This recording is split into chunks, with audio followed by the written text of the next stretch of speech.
Hello there, YouTube, and we are back with another episode of Archetype discussion. This is like 5 or 6 or something. I haven't been counting. Well, I have on YouTube, but not here. But anyway, regardless, today we are here with some Nordics. Anyone know Nordics? No? No? Anyone? No. Didn't think so.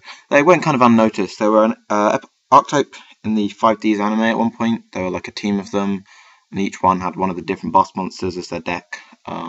Pretty fun deck though to actually play if you've ever played it at all. It's like they're good at synchro spamming, I guess. They go for level 10s with an odd number, but anyway, I'll get into the actual archetype itself, and we'll start with this, a level 5 tuner. Now, I'm going to apologise now if I butcher any of these names. I'm just going to call them what I've always called them and hope for the best. So this is Svartalf. He's when he's normal summoned, you can select a Nordic in your graveyard and add to your hand. It's not a bad effect. But then you notice he's level 5, and his effect is when he's normal summoned. That's kind of useless, to say the least. This is one of the only two tuners, well, 3 tuners I suppose, that can summon Loki. Loki's the worst of the 3 synchros. He's the worst of all the tuners. If you're trying to build a Loki build, all I'm going to say is have fun. It's kind of terrible. But, yeah, and look at his stats, 1416. No, why did they do this? The next card is also pretty bad, Tier of the Nordic Champions. Now, all of them are either Nordic Alpha, Nordic Beasts, or Nordic Ascendant. Except this guy, who's the Nordic Champions. The Nordic Champions isn't a thing, they just made him. So, yeah. He's pretty useless, though. I mean, his effects are right. He's a level 4 with 2000 attack and defense. That sounds pretty solid.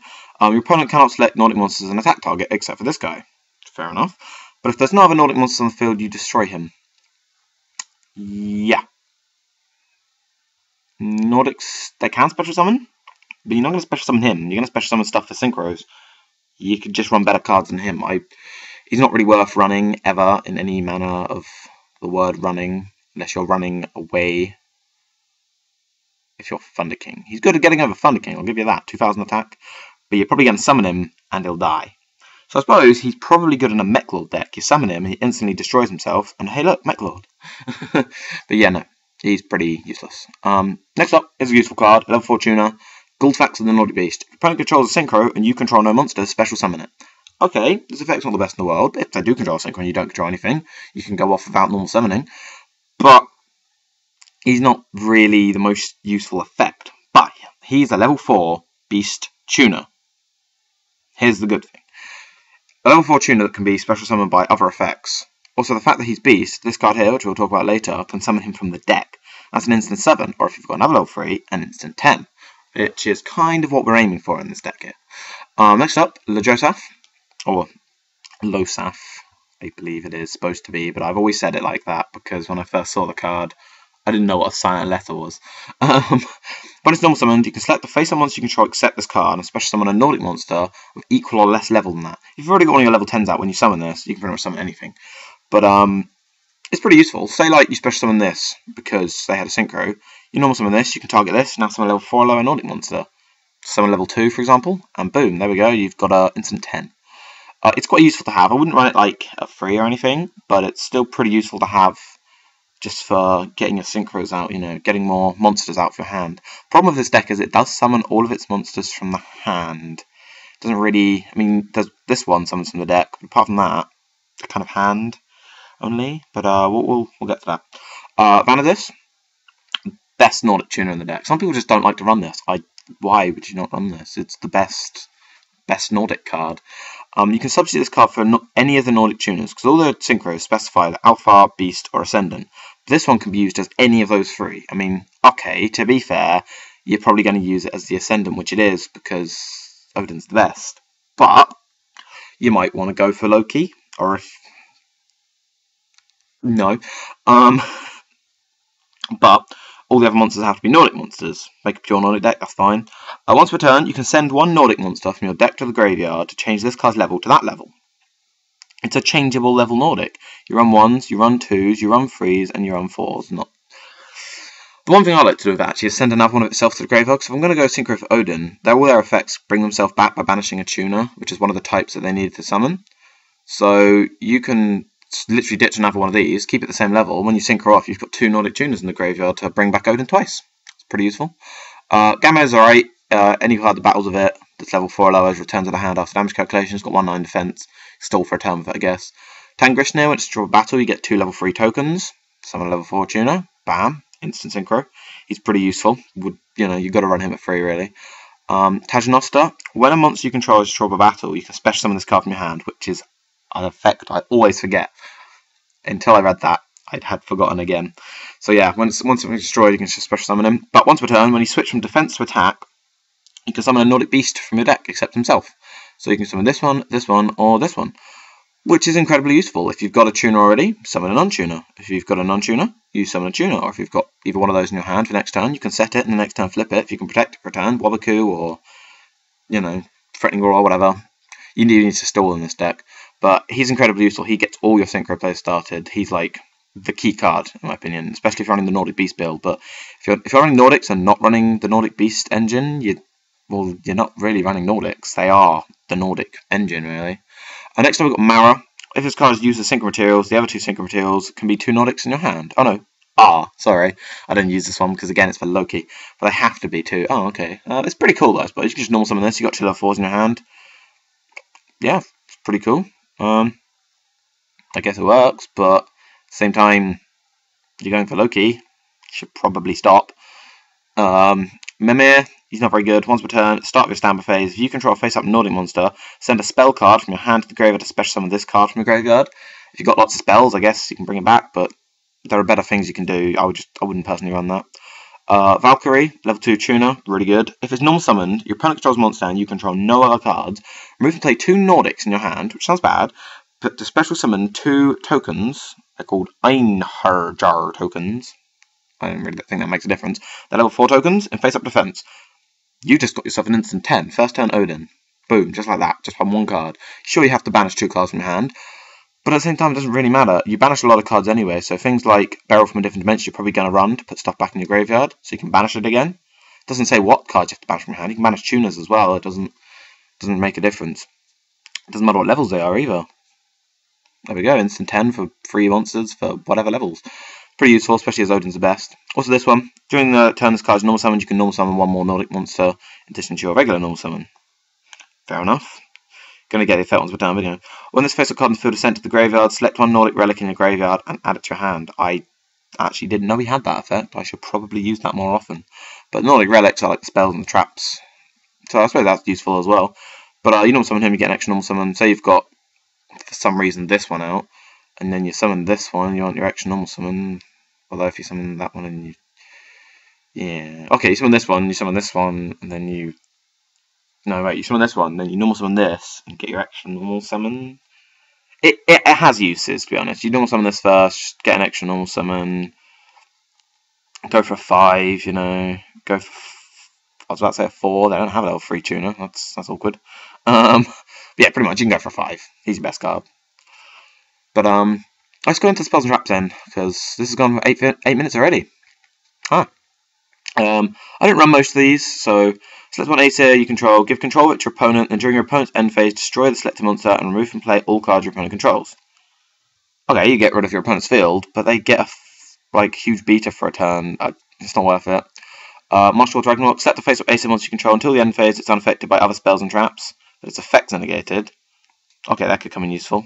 Have a 4K beta, unaffected by all spells and traps for a turn. Yeah, cool. Nordic Drapnos, good card. It's an equip solve 800, and if this card is destroyed by card effect, add a Nordic relic from your deck to your hand. You can literally add itself if you want to run itself. It's kind of like this one. Use this one, add this one, equip it to him, 2/4 beta. Boom. Equip it to this one, 2/2 beta. You can make your little monsters really strong, and if for some reason you're running this, 2/8 beta. That's incredible. But yeah, Nordic Lights, it's good, alright, I guess. Nordic monsters can't destroy battle while it's on the field, but when this card is destroyed, you just destroy them all. It's good for a turn stall if you don't think they can get rid of it, and then next turn you can summon more Synchro up for Aesir monsters, because these 3 aren't called Nordics, they're called Aesir, so they don't get destroyed by Nordic Lights, so it's pretty useful. This trap is the best trap in the deck, in my opinion. Add a Nordic monster from your deck to your hand. It's Rota, but in the form of a trap, and for Nordics. You're going to run 3 if you can. Then you got Gungnir, which I always thought was quite funny. Remove and play one Aesir or Nordic monster you control, select one card on the field, destroy that card, and during your second end phase after activation, the monster you remove to activate this effect return to the field and face up attack. So you get your monster back in the end. I guess there could be some useful plays for it, but it's not really the best card unless you're using it as like a that card, you know, the one that banishes one for a while and then it comes back. Bring some gammon, it's alright. Select one face-up monster you control and one face-up monster your opponent controls. The attack of your monster becomes equal to the original attack of your opponent's monster. So if they've got a huge beat around, you just summon like this guy, use that on it, it just becomes that monster and you crash into it. It's pretty useful. I'll be honest with saying I don't know what this one does. Meginjord. Yeah, totally could read that. Select an Aesir or Nordic monster you control. Its attack and defense is double its original attack and defense until the end phase. The monster cannot attack your opponent directly this turn. Oh wow, that's actually pretty useful. To be honest, I've never actually seen the card before. That was the only card here when I put it in. I was like, I don't know what that is. But that's pretty useful, I suppose. Say I've got a monster with 0 attack and you summon Odin. Use that on it, you win. Well, use that on Odin anyway, you're probably going to win. It goes up to 8,000 attack for the turn. It doesn't negate its effect or anything. Can't attack directly, sure, but that's because it would be broken. Leviathan, pretty good. Select one face monster on the field that was destroyed a monster by battle this turn, destroy it, and card effects cannot be activated in response to this. So say you've got this and it got destroyed by battle, and the monster wasn't level 4 or lower, because that was a bad example. It was like, say it was level 6 monster, killed it. You activate this, they can't change anything to this, that monster is going to be destroyed. Unless it can't be destroyed by card effects, in which case you wouldn't activate it. But you pretty much just 1-for-1 removal in a sense. Divine Relic Molnir, that's it. Select one face-up Aesir monster you control, and it can attack twice this battle phase. Oh, I've never used that one. That's pretty good, actually. I mean, it's not the best, because again, these are your only Aesir monsters. If you can't get them out, because you can use other synchros as well, it doesn't affect Nordics as well, so... But if it can attack twice, and you've activated this on it this turn, attack twice for 8,000, but not directly, that's pretty useful. Solemn Authority, select one face-up Aesir monster you control. While this card's on the field, that monster cannot be targeted for card effect. Send this card to the graveyard during your second standby phase. Pretty much you can protect your Nordic boss monster for 2 turns. And then Odin's Eye, I think if I remember right, this is a terrible one. Once per turn, during each player's standby phase, select one face-up Aesir monster you control. Negate its effect until the end phase, and look at all cards in your opponent's hand and all set cards they control. Cards and effects cannot be activated in response to this. Alright, it's got some uses. You look at their cards, you know what they're going to be playing if you get to do that first turn, but you're not going to have your first turn Odin, likely. And the thing is, you have to negate your monster's effects. Now, we'll get onto the synchros and you'll see why that's a bad thing. Once per turn during your main phase, you can activate this effect to make him unaffected by all spells and traps.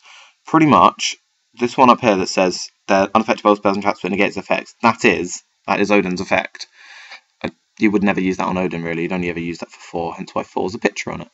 But, which is incredibly useful. During the end phase, if this face-up card in the field was destroyed by your opponent's card, sent to the graveyard, you can remove and play one Nordic Ascendant tuner to special summon it, and when you do, you get to draw a card. That's actually cut off there, but that's what it does.